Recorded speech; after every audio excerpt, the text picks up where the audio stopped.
الحمد للہ وکفا وسلام علی عبادہ الذین اصطفیٰ اشہد ان لا الہ الا اللہ وحدہ لا شریک لہ واشہد ان محمدا عبدہ ورسولہ صلی اللہ علیہ وآلہ وسلم۔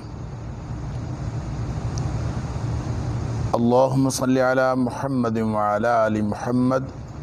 کما صلیت علی ابراہیم وعلی آل ابراہیم انک حمید مجید۔ اللہم بارک علی محمد وعلی آل محمد کما بارکت علی ابراہیم وعلی آل ابراہیم انک حمید مجید۔ اما بعد فاعوذ باللہ السمیع العلیم من الشیطان الرجیم من ہمزہ ونفخہ ونفثہ بسم اللہ الرحمن الرحیم۔ لہ معقبات من بین یدیہ ومن خلفہ یحفظونہ من امر اللہ ان اللہ لا یغیر ما بقوم حتی یغیروا ما بانفسہم وَإِذَا أَرَادَ اللَّهُ بِقَوْمٍ سُوءًا فَلَا مُرَدَّ لَهُ وَمَا لَهُم مِّن دُونِهِ مِن وَالٍ۔ اس کے یکے بعد آنے والے فرشتے ہیں من بین یدیہ ومن خلفہ، جو اس کے آگے ہوتے ہیں اور جو اس کے پیچھے ہوتے ہیں، یحفظونہ من امر اللہ، جو اس کی حفاظت کرتے ہیں یعنی انسان کی، من امر اللہ، اللہ کے حکم سے۔ ان اللہ، بے شک اللہ تعالیٰ، لا یغیر ما بقوم، اللہ تعالیٰ تبدیل نہیں فرماتا جو کسی قوم کی حالت ہوتی ہے، حتیٰ یہاں تک کہ یغیروا، وہ خود تبدیل کریں، ما بانفسہم، جو ان کی اپنی حالت ہوتی ہے۔ اپنے آپ کا معاملہ جب تک وہ خود نہ بدلے اللہ تعالیٰ ان کی حالت تبدیل نہیں کرتا۔ وَإِذَا أَرَادَ اللَّهُ بِقَوْمٍ سُوءًا، اور جب اللہ ارادہ کر لے کسی قوم کے ساتھ برے سلوک کرنے کا، فَلَا مُرَدَّ لَهُ، تو اس کو کوئی ہٹانے والا، ٹالنے والا نہیں۔ وَمَا لَهُم مِّن دُونِهِ، اور نہیں پھر ہے ان کے لیے من وال، کوئی کارساز جو ہے، کوئی والی اور کوئی کارساز بھی ان کا نہیں ہوتا۔ آیت نمبر 11 ہے سورۃ الرعد کی۔ یہاں سے آج کے سبق کا آغاز اللہ کے حکم سے اور اس کے فضل سے اور اس کی توفیق سے ہو رہا ہے۔ اس آیت کا ترجمہ گزشتہ سبق کے اختتام پر ہم نے پڑھ لیا تھا اور اس پر کچھ بات ابھی باقی تھی۔ لہو معقبات، معقبہ کی جمع ہے اور اس کا معنی ہے آگے پیچھے، ایک دوسرے کے پیچھے آنے والے، معقبہ۔ تو معقبات یعنی وہ فرشتے جو ایک دوسرے کے پیچھے آتے ہیں، یکے بعد دیگرے آتے ہیں، یعنی ان کی باریاں لگی ہوئی ہیں۔ من بین یدیہ، وہ انسان کے آگے بھی ہوتے ہیں، انسان کے پیچھے بھی ہوتے ہیں۔ یحفظونہ من امر اللہ، وہ اس کی محافظت کرتے ہیں، اس کی نگہبانی کرتے ہیں، اس کی نگرانی کرتے ہیں اللہ کے حکم سے۔ یہ اصل میں جو اس سے ماقبل کی آیت ہے، آیت نمبر 10، جس کے اندر اللہ کریم نے یہ فرمایا تھا کہ تم چاہے کسی بات کو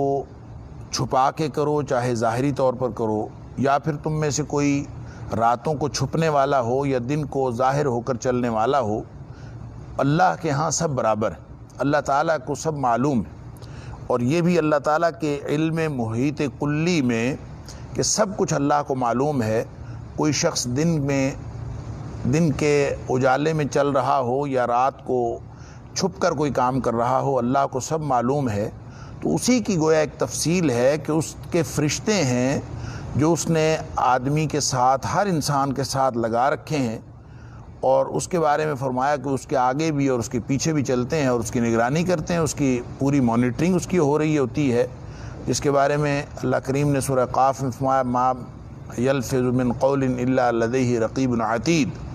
کوئی بھی بات جو کسی شخص کے زبان سے نکلتی ہے تو وہ لکھنے والے فرشتے جو ہیں وہ اوپر بیٹھے ہوتے ہیں، وہ فوراً لکھ لیتے ہیں، جو کندھوں پہ بیٹھے ہیں۔ تو بعض احادیث کے اندر آتا ہے کہ یہ جو من بین یدیہ ومن خلفہ ہے کہ آگے بھی فرشتہ ہوتا ہے، پیچھے بھی فرشتہ ہوتا ہے، تو کل 4 فرشتے ہیں جو ہر وقت انسان کے ساتھ رہتے ہیں۔ 2 تو وہ کرامن کاتبین ہیں جو جن کی ڈیوٹی لکھنے کی ہے، ایک دائیں کندھے پہ ایک بائیں کندھے پہ، اور یہ دو فرشتے ایسے ہیں جو ڈیوٹی کے لیے ہیں، جو نگرانی کے لیے ہیں، ایک آگے ہے اور ایک پیچھے ہے۔ گویا یہ چار فرشتے ہر وقت انسان کے ساتھ رہتے ہیں، اور جو نبی اکرم صلی اللہ علیہ وسلم نے فرمایا کہ صبح و شام ڈیوٹیاں بدلتی ہیں فرشتوں کی، جو فجر کے وقت آتے ہیں وہ عصر کے وقت چلے جاتے ہیں، اور جو عصر کے وقت فرشتے آتے ہیں وہ پھر فجر تک رہتے ہیں۔ فجر اور عصر کے وقت فرشتوں کی جو ڈیوٹیاں ہیں وہ تبدیل ہوتی ہیں۔ تو گویا وہ دو فرشتے نہیں ہیں، وہ چار ہیں، یا جتنے بھی ہیں اللہ کو معلوم ہے، اللہ اپنے لشکروں کو زیادہ جانتا ہے، لیکن بہرحال اس نے ایک ایسا مانیٹرنگ کا نظام بنایا ہے کہ انسان کا کوئی لمحہ بھی ایسا نہیں ہے کہ وہ جو فرشتے ہیں وہ لکھ نہ رہے ہوں اور ہر چیز اس کی نوٹ نہ کر رہے۔ اور وہی قیامت والے دن سامنے آئے گا کہ اللہ تعالیٰ فرمائے گا اقرا کتابک، یہ لو اپنی کتاب، اپنا کھاتا، اپنی تحریر خود ہی پڑھ لو، کفا بنفسک الیوم علیک حسیبا، تیرا حساب کتاب رکھنے کے لیے تیرا اپنا روز نامچہ ہی کافی ہے۔ تو گویا وہ جو روز نامچہ ہے وہ فرشتے لکھ کے لے جاتے ہیں، فجر سے لے کر عصر تک ایک ورق کتاب زندگی کا وہ لکھ لیا جاتا ہے، اور پھر اسی طرح عصر سے لے کر پھر اگلی فجر تک وہ اگلا دوسرا ورق لکھ لیا جاتا ہے۔ یوں یہ کتاب مرتب ہو رہی ہے، اللہ اکبر، اور یہی سامنے آئے گی۔ اسی کے بارے میں اللہ تعالیٰ نے سورہ کہف کے اندر فرمایا کہ جب وہ کتاب رکھی جائے گی اور وہ کتاب ایسی ہوگی کہ مجرم جو ہیں اس کو ڈرتے ڈرتے دیکھیں گے۔ وَوُضِعَ الْكِتَابُ فَتَرَى الْمُجْرِمِينَ مُشْفِقِينَ مِمَّا فِيهِ وَيَقُولُونَ يَا وَيْلَتَنَا مَا لِهَذَا الْكِتَابِ لَا يُغَادِرُ صَغِيرَةً وَلَا كَبِيرَةً إِلَّا أَحْصَاهَا، کہ کتاب کھاتا جب رکھا جائے گا تو مجرم یوں ڈرتے ڈرتے دیکھیں گے اور حیران رہ جائیں گے دیکھ کے، یا ویلنا، ہائے ہماری تباہی، ہماری بربادی، کہ یہ کیسی کتاب ہے، ما لہذا الکتاب، یہ کیسی کتاب ہے، لا یغادر صغیرۃ ولا کبیرۃ الا احصاها، نہ اس نے کوئی چھوٹی بات چھوڑی ہے نہ کوئی بڑی بات، ہر چیز ہی اس کے اندر لکھی ہوئی۔ اللہ اکبر، ووجدوا ما عملوا حاضرا، خود یاد نہیں ہوگا کہ میں نے کیا کیا اور کیا نہیں کیا، جن کی ڈیوٹی ہے انہوں نے تو لکھا ہوا ہوگا فرشتوں نے، اور وہ سب کچھ سامنے آ جائے گا۔ اللہ اکبر۔ بے شک اللہ تعالیٰ کسی قوم کی حالت تبدیل نہیں کرتا جب تک وہ خود اپنی حالت کو تبدیل نہ کریں۔ تو سوال یہ پیدا ہوتا ہے کہ جب اللہ نے فرشتے رکھے ہوئے ہیں حفاظت کے لیے، اس کی نگرانی کے لیے، تو پھر انسان برے وقت کا سامنا کیوں کرتا ہے، یا کسی وقت اس کے اوپر ایسے حالات کیوں آ جاتے ہیں کہ جب فرشتے ساتھ ہیں تو وہ موت کیوں آ جاتی ہے، یا پھر کوئی مصیبت کیوں پہنچ جاتی ہے، کبھی کوئی ایکسیڈنٹ ہو جاتا ہے، حادثہ ہو جاتا ہے، کوئی نہ کوئی ایسی مصیبت پہنچتی ہے، تو پھر یہ نگران کہاں جاتے ہیں؟ تو گویا جو نگرانی کا نظام بنایا ہوا ہے اللہ تعالیٰ نے، اس سے یہ ذہن میں آتا ہے کہ پھر انسان تو ہر وقت اللہ کی محافظت میں ہونا چاہیے، ہر وقت اللہ تعالیٰ کے حکم سے جو فرشتے نگرانی کر رہے ہیں، تو پھر اس کو تو ہر طرح کی مصیبت سے بچنا چاہیے، اور چاہے جسمانی حوادث ہوں، چاہے آسمانی آفات ہوں، چاہے کسی بھی طرح کے معاملات ہوں، ہر ایک چیز سے بچنا چاہیے۔ تو اس کا جواب اللہ کریم یہ دیتا ہے کہ ان اللہ لا یغیر ما بقوم حتی یغیروا ما بانفسہم۔ سسٹم سارا ٹھیک ٹھیک چل رہا ہوتا ہے، ہر چیز اللہ کے حکم کے ساتھ اسی طرح سے انسان کی محافظت بھی، نگرانی بھی، ہر چیز چل رہی ہوتی ہے۔ انسان جب اپنے اعمال بگاڑتا ہے، انسان جب اپنی حالت بگاڑتا ہے، اللہ کی نافرمانی میں مبتلا ہوتا ہے، جب یہ فسق و فجور میں مبتلا ہوتا ہے، تو پھر اللہ تعالیٰ بھی اس کے ساتھ ہونے والا معاملہ تبدیل کر دیتے۔ اب یہاں پہ یہ جو تبدیلی کا جو قانون بتایا جا رہا ہے، یا تباہی کا جو قانون بتایا جا رہا ہے، یہ افراد کا نہیں ہے، یہ اقوام کا ہے، کہ یہ اجتماعی طور پر ہے کہ ان اللہ لا یغیر ما بقوم، یہ فرد کی بات نہیں ہے، پورے قوم کی بات ہے۔ یہ لہٰذا اگر کوئی ایک فرد ہو اور وہ غلطی کر لے تو کسی ایک کی غلطی سے عام طور پر اس پوری قوم کے اوپر اس طرح سے اس کا اثر نہیں ہوتا۔ جس طرح سے کسی ایک فرد کی نیکی پوری قوم کو بچا نہیں سکتی، اسی طرح کسی ایک فرد کا گناہ جو ہے وہ پوری قوم کو تباہی و بربادی میں مبتلا نہیں کرتا، جب تک غلبہ ایسے افراد کا نہ ہو جائے پوری قوم کے اندر جو گناہ کرنے والے ہوں، فسق و فجور میں مبتلا ہو، جب تک غلبہ نہ ہو جائے اس وقت تک ایسا نہیں ہوتا۔ اور جو لوگ غالب اکثریت، جس قوم کی غالب اکثریت فسق و فجور میں مبتلا ہوتی ہے، تو پھر اللہ تعالیٰ اس قوم کی حالت بدل دیتا ہے۔ اور ظاہر ہے کہ یہ وائس ورثہ ہے، یہاں پہ تو جو اللہ تعالیٰ نے ایک جو ترتیب اور سیکوینس بتایا ہے وہ اچھی حالت سے بری حالت میں جو تبدیلی ہے اس کا قانون بتایا ہے کہ حتیٰ یغیروا ما بانفسہم، جب وہ فسق و فجور میں مبتلا ہوں گے تو پھر اللہ تعالیٰ کا نظام بھی بدل جاتا ہے، اور اللہ تعالیٰ بھی کوئی ایسا قانون بنا دیتا ہے کہ جس سے سب لوگوں کے اندر تباہی و بربادی آ جاتی ہے۔ لیکن یہ تباہی سے واپسی کا قانون بھی یہی ہے، وائس ورثہ بھی یہی ہے۔ اگرچہ اسی بات کو اللہ کریم نے سورۃ الانفال کی آیت نمبر 53 کے اندر جو فرمایا ہم پڑھ آئے ہیں کہ وہاں اللہ تعالیٰ نے فرمایا ذَلِكَ بِأَنَّ اللَّهَ لَمْ يَكُنْ مُغَيِّرًا نِعْمَةً أَنْعَمَهَا عَلَىٰ قَوْمٍ، یعنی سیکوینس یہی ہے وہاں پہ بھی کہ اللہ تعالیٰ کسی قوم کو عطا کی ہوئی نعمت کو کبھی تبدیل نہیں کرتا۔ وہاں پہ اور زیادہ کلیئر ہے یہ بات کہ ذَلِكَ، یہ سارا معاملہ اس لیے ہے کہ بِأَنَّ اللَّهَ، کہ اللہ کا قانون یہ ہے کہ لم یکن مغیرن، اللہ تبدیل نہیں کرتا، ہٹاتا نہیں ہے، نعمتاً، کسی انعام کو، انعمہا علی قوم، کسی قوم کے اوپر جو اللہ نے انعام کیا ہوتا ہے وہ اللہ تعالیٰ اس کو ہٹاتا نہیں ہے، حتی یغیروا ما بانفسہم، جب خود قوم والے اپنے حالات تبدیل کر لیں، یعنی اللہ تعالیٰ کی نافرمانی میں مبتلا ہو جائیں، اس کے رسول صلی اللہ علیہ وسلم کی نافرمانی میں مبتلا ہو جائیں، تو پھر اللہ کا دوسرا قانون لاگو ہو جاتا ہے۔ اللہ اکبر۔ بعض اوقات کوئی ایک شخص گناہ کرتا ہے، اس سے پوری قوم کو اثر پڑ سکتا ہے، لیکن وہ اس وجہ سے نہیں پڑتا کہ کسی ایک نے گناہ کیا ہوتا ہے، کسی نہ کسی طور پوری قوم اس میں ملوث ہوتی ہے، تو پھر اس کا ساری قوم کے اوپر عذاب آتا ہے اور سزا کے طور پر تباہی و بربادی آتی ہے۔ جیسا کہ حدیث کے اندر آتا ہے کہ نبی اکرم صلی اللہ علیہ وسلم نے فرمایا کہ اللہ تعالیٰ کسی خاص آدمی، خاص گروہ کے جو افراد ہوں، ان کے گناہوں کا عذاب یا ان کے گناہوں کی وجہ سے اللہ تعالیٰ پوری قوم کو اور عوام الناس کو عذاب میں مبتلا نہیں کرتا۔ ان اللہ تعالی لا يعذب العامة بعمل الخاصة، چند لوگوں نے اگر کوئی عمل کیا ہو، کوئی گناہ کیا ہو، تو اللہ تعالیٰ اس کی وجہ سے ساری قوم کو عذاب میں مبتلا نہیں کرتا۔ عمومی قانون اللہ کا یہی ہے۔ لیکن جب کبھی ایسا ہو کہ لوگ جو ہیں وہ اپنے سامنے حتیٰ یروا المنکر بین ظہرانہم، لوگ جو ہیں اپنے سامنے برائیاں ہوتی دیکھیں، گناہ ہو رہے ہیں، ظلم ہو رہا ہے اور اللہ کی نافرمانی کی جا رہی ہے، رسول اللہ صلی اللہ علیہ وسلم کی تعلیمات کی دھجیاں اڑائی جا رہی ہیں اور کھلم کھلا سر عام نافرمانی ہو رہی ہے، لیکن لوگ جو ہیں وہ اس پر بالکل خاموشی کے ساتھ اس کو برداشت کرتے رہیں۔ وَهُمْ قَادِرُونَ عَلَىٰ يُنْكِرُوهُ فَلَا يُنْكِرُوهُ، کہ لوگوں کے پاس اتنی طاقت تو ہو کہ وہ جو ہونے والی برائیاں ہیں ان کو برا تو کہہ سکیں، فَلَا يُنْكِرُوهُ، اس طاقت کے باوجود لوگ برا نہ کہیں۔ اب عمل کیا چند لوگوں نے، اور چند لوگوں کے عمل کو ساری دنیا نے دیکھا، ساری قوم نے دیکھا، اور کروڑوں لوگ دیکھ کر خاموش رہے۔ اللہ اکبر۔ وَهُمْ قَادِرُونَ عَلَىٰ أَن يُنْكِرُوهُ، موقع آیا تھا کہ وہ اپنی ریزنٹمنٹ شو کرتے، وہ اپنا کنسرن شو کرتے کہ یہ جناب اس برائی کے ساتھ ہم نہیں ہیں، لیکن وہ سارے کے سارے خاموش رہے، گونگے شیطان بنے رہے۔ پھر اللہ کے رسول صلی اللہ علیہ وسلم نے فرمایا، پھر اللہ کا قانون بدل جاتا ہے۔ وَإِذَا فَعَلُوا ذَلِكَ،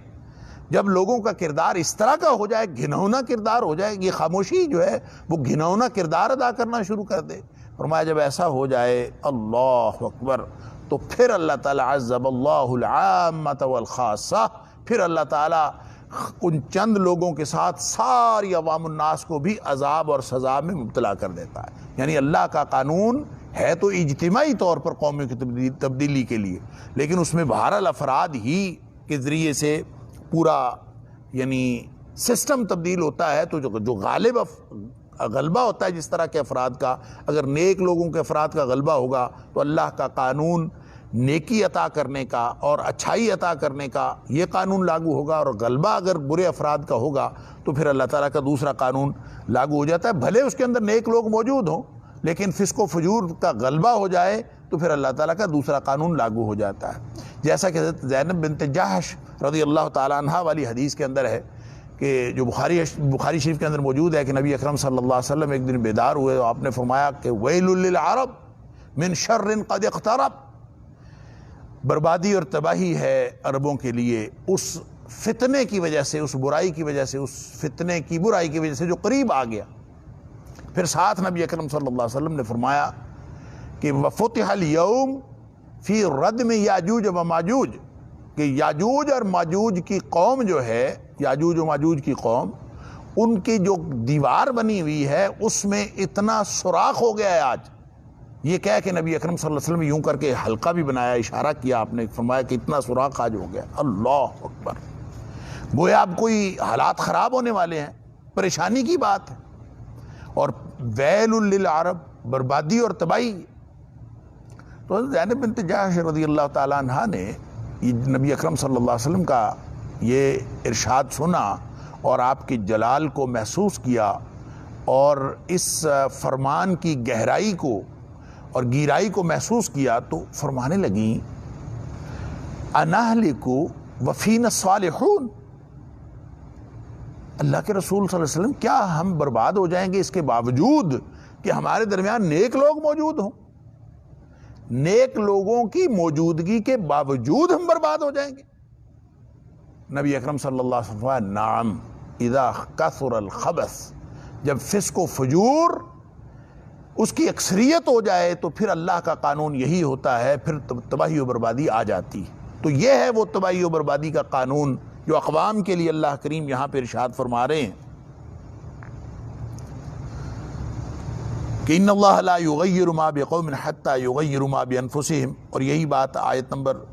53 سورہ انفال کے اندر بھی فرمائی کہ ذالک بان اللہ لم یکن مغیرا نعمۃ انعمها علی قوم حتی یغیروا ما بانفسہم، اللہ تعالیٰ دی ہوئی نعمت کبھی نہیں چھینتا کسی قوم سے جب تک وہ قوم اپنے حالات ایسے نہ کر لے اور خود فسق و فجور میں مبتلا نہ ہو جائے۔ وَإِذَا أَرَادَ اللَّهُ بِقَوْمٍ سُوءًا،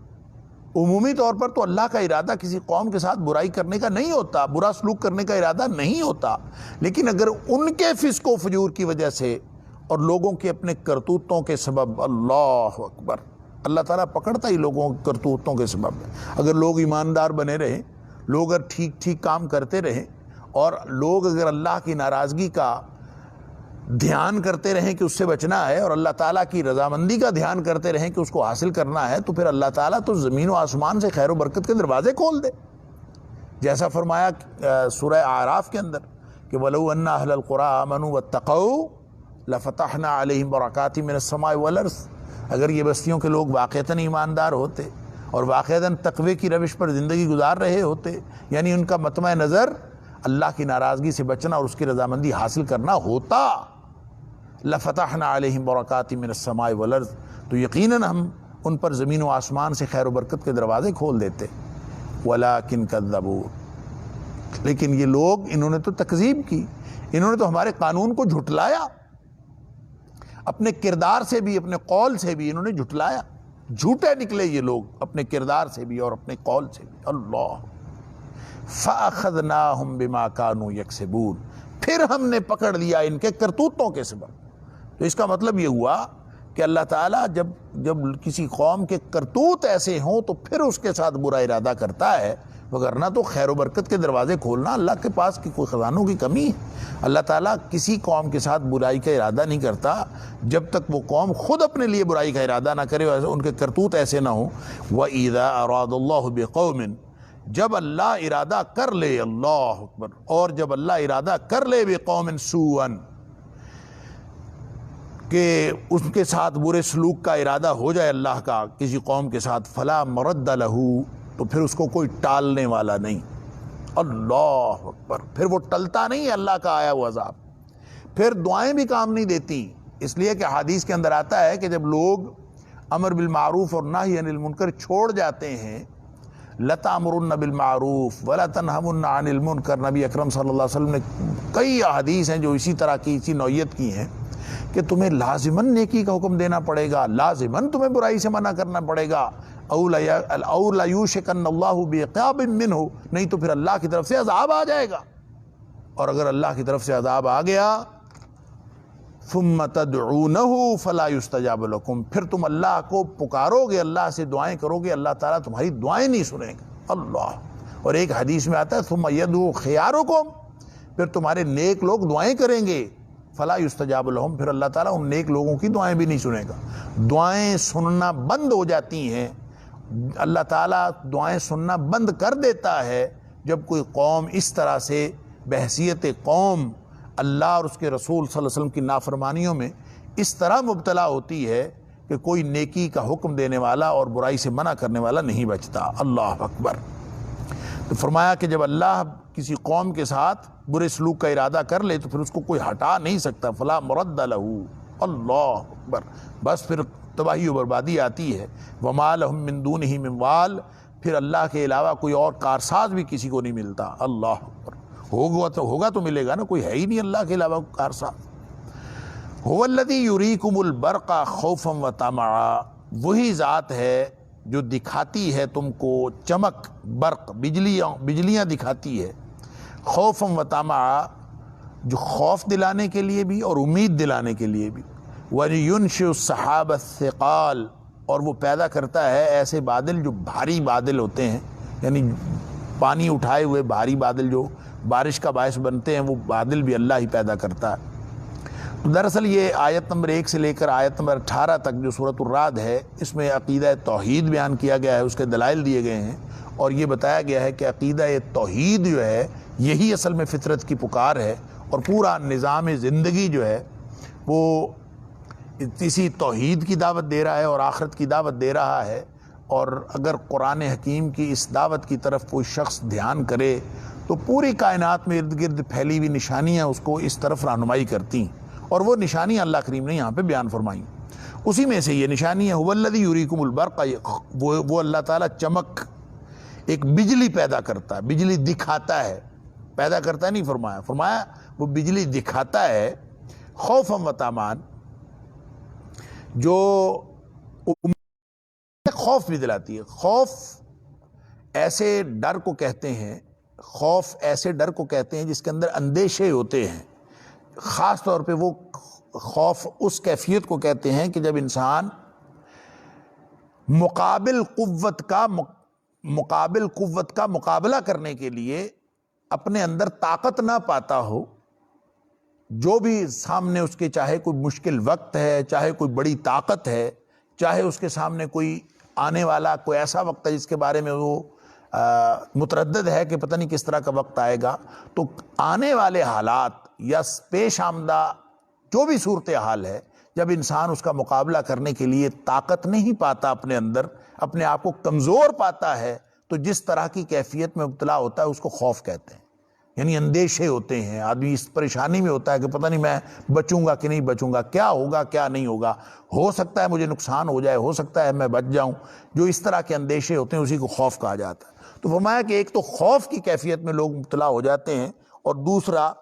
امید، طمع، امید بھی لگ پڑتی ہے۔ یعنی بجلی جب آسمان میں، برق اصل میں اس بجلی کو کہتے ہیں، اس چمک کو کہتے ہیں، اس روشنی کو کہتے ہیں جو بادلوں کے اندر نظر آتی ہے۔ بعض لوگوں نے کہا کہ یہ ہوا کی رگڑ کی وجہ سے، بادلوں کے آپس میں ٹکرانے کی وجہ سے پیدا ہوتی ہے چمک، واللہ عالم کیسے پیدا ہوتی ہے، لیکن برق کا مطلب صرف چمک ہے جو نظر آتی ہے، آگ کی سی کیفیت میں نظر آتی ہے۔ اب اللہ تعالیٰ فرماتا ہے وَيُنْشِئُ السَّحَابَ الثِّقَالَ، بھاری بادل بھی وہ پیدا کرتا ہے۔ ابھی جو اوپر جہاں آگ نظر آ رہی ہوتی ہے، آپ دیکھیں تو صحیح، غور کریں اللہ تعالیٰ کی قدرت پر،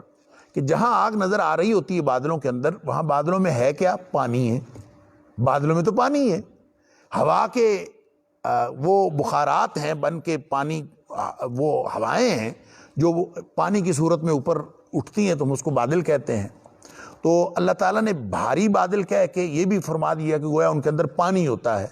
تو پانی ہی پانی جب اس پر آسمان کے اوپر چھایا ہوا ہوتا ہے جس نے تھوڑی دیر بعد برسنا ہے، تو اس میں سے آگ کہاں سے نظر آتی؟ وہ آگ وہاں کیسے دکھاتا ہے؟ اللہ اکبر۔ ماہرین کہتے ہیں جو پانی ہے وہ سرد اور مرطوب چیز ہے، ٹھنڈی اور گیلی چیز ہے، سرد اور مرطوب، اس میں یعنی گیلا پن ہے، جبکہ آگ جو ہوتی ہے وہ گرم ہوتی ہے اور خشک ہوتی ہے۔ بالکل متضاد کیفیات ہیں۔ گرمی اور خشکی کا مظہر آگ ہے، اور سردی اور جو مرطوبیت ہے اس کا مظہر پانی ہے۔ تو اب سردی اور سرد اور مرطوب فضا میں اللہ تعالیٰ آگ دکھاتا ہے، یہ بھی اللہ کی قدرت کی ایک نشانی ہے بہت بڑی، کہ اس میں کوئی آگ موجود نہیں ہوتی، لیکن انسان وہاں سے آگ دیکھتا ہے اور دیکھ کے ایک طرف پانی ہے ایک طرف آگ ہے، تو دیکھ کے کسی کے اندر کبھی انسان خدشوں میں مبتلا ہو جاتا ہے کہ پتہ نہیں کیا ہونے والا ہے، اللہ اکبر، اور کسی وقت امید لگ پڑتی ہے کہ بارش ہوگی اور اس سے جل تھل ہوگا اور حالات اچھے ہوں گے، کھیتی اگے گی، معاملات اچھے ہوں گے،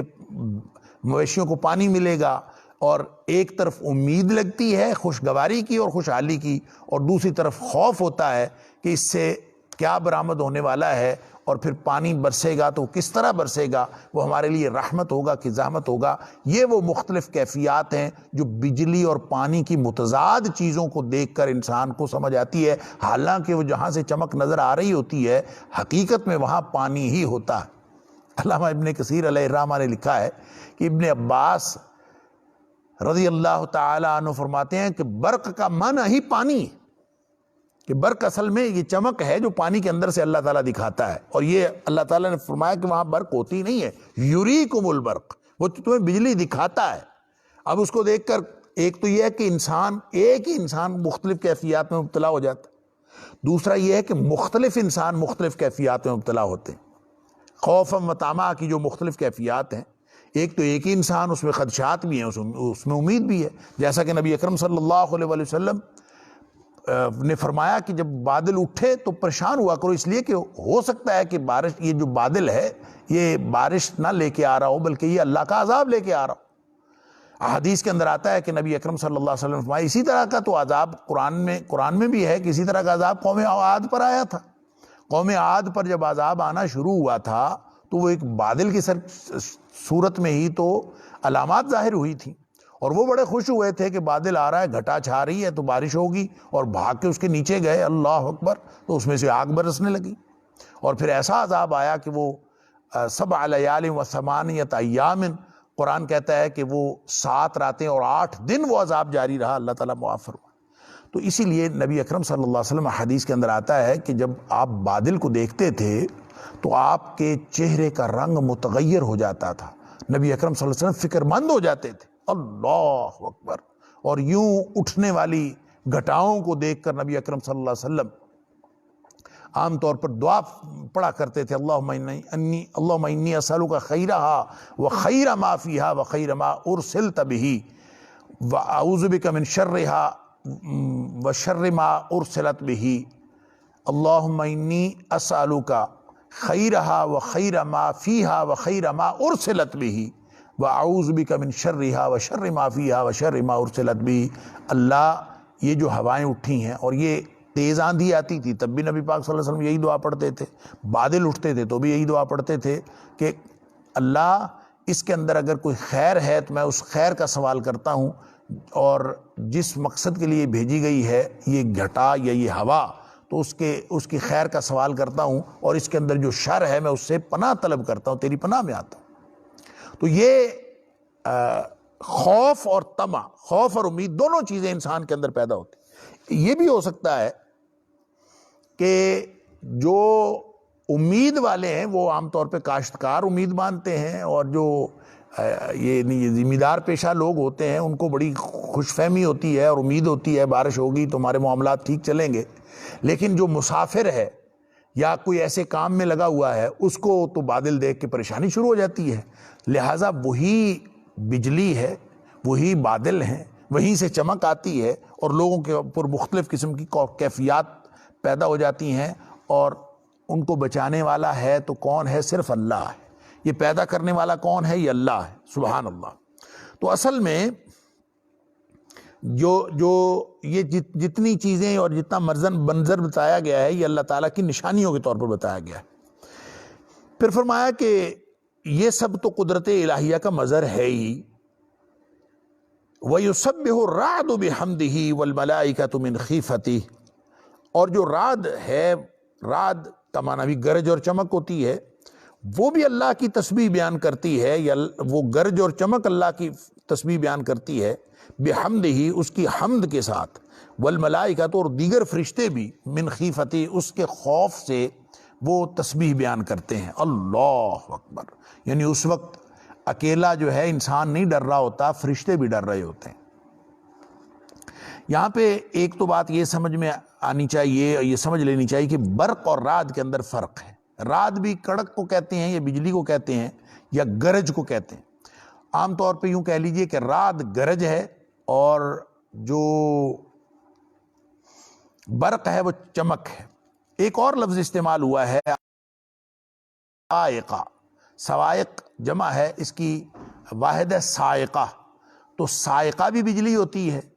یہ چمک یا کڑک ہوتی ہے، رعد بھی چمک یا کڑک ہوتی ہے، اور برق بھی چمک یا کڑک ہوتی ہے۔ ان تینوں میں فرق سمجھ لیجئے۔ برق تو صرف اس چمک کو کہتے ہیں جو بارش آنے سے پہلے صرف آسمانوں کے اندر ایک چمک انسان کو دکھائی دیتی، اس کو برق کہتے ہیں۔ رعد